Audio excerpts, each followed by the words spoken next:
State पर mega coverage जारी है और हर एक सीट की पल पल की अपडेट हम आप तक पहुंचा रहे हैं। न्यूज रूम से हमारी सहयोगी रितु इस वक्त जुड़ी हुई हैं, उनके पास कुछ जानकारी है। Over to you Ritu.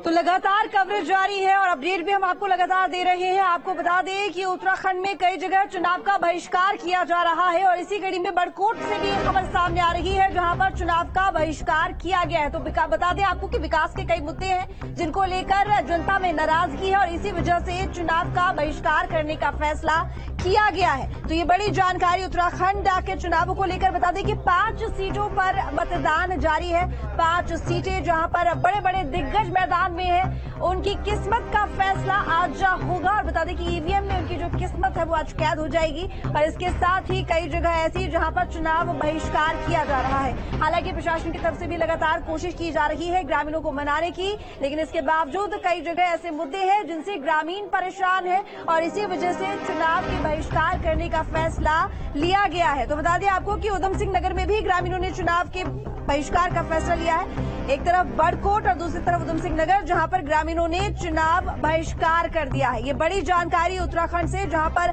कई जगह जहां पर चुनाव के बहिष्कार का ऐलान किया गया है। बड़कोट और उधम सिंह नगर जहां पर ग्रामीणों ने चुनाव का बहिष्कार कर दिया है। लोकसभा चुनाव और बता दें आपको कि 5 सीटों पर मतदान किया जा रहा है और ऐसे में उधम सिंह नगर से ये खबर मिल रही है जहां पर चुनाव बहिष्कार किया गया और वहीं बड़कोट में भी चुनाव बहिष्कार करने का ऐलान ग्रामीणों ने किया है। हालांकि नेताओं की तरफ से, प्रशासन की तरफ से लगातार ग्रामीणों को मनाने की कोशिश, उनके मताधिकार का इस्तेमाल करने की कोशिश, लोकतंत्र का एक बड़ा पर्व, लेकिन इसके साथ ही लोगों में नाराजगी, जनता में नाराजगी और इसी वजह से कुछ इलाके ऐसे हैं जहां पर जनता की तरफ से ये फैसला लिया गया है कि वो अपने वोट का इस्तेमाल नहीं करेंगे, वो अपने मताधिकार का इस्तेमाल नहीं करेंगे और चुनाव बहिष्कार करेंगे।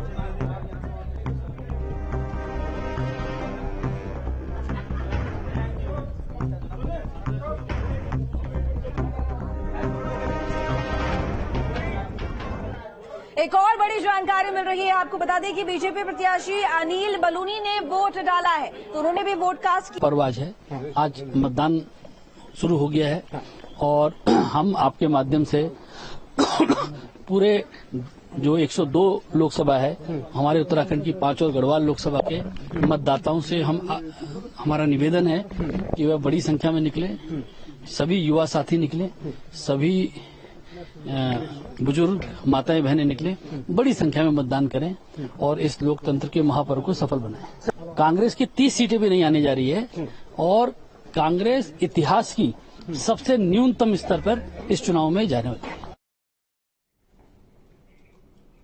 चलिए, तो हमारे सहयोगी अलग अलग जगहों से इस वक्त जुड़ रहे हैं। अजीत सिंह राठी देहरादून से हमारे साथ है, समीर शाह नैनीताल से, अल्मोड़ा से विजय और अरविंद नौटियाल हमारे सहयोगी भी हमारे साथ इस वक्त जुड़ रहे हैं। रुख करेंगे सीधे समीर का। समीर, कितने प्रतिशत अभी मतदान हो चुका है, क्या कुछ तस्वीर है, क्या अपडेट?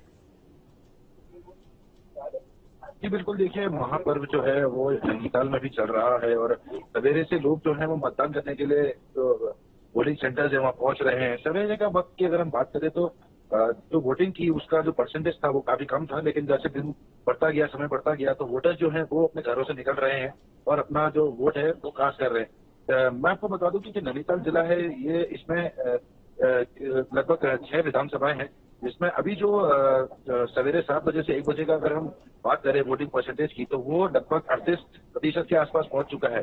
तो वोटर्स जो है वो घर से निकल रहे हैं, वोटिंग परसेंटेज भी बढ़ा है। तो और दूसरी बात मैं आपको बता दूं कि जो बीजेपी प्रत्याशी हैं अजय भट्ट, उन्होंने अपना हल्द्वानी में वोट कास्ट करा था और जो कांग्रेस के प्रत्याशी हैं प्रकाश जोशी, उन्होंने भी अपना हल्द्वानी जो क्षेत्र है वहां उन्होंने अपना वोट कास्ट करा था। बिल्कुल, तो अब रुख करेंगे अजीत सिंह राठी हमारे साथ देहरादून से जुड़े हुए हैं। अजीत, मतदान का प्रतिशत कहीं ना कहीं बढ़ रहा है, लेकिन अभी आपने सुना था प्रतिक्रिया जिस तरीके से भारतीय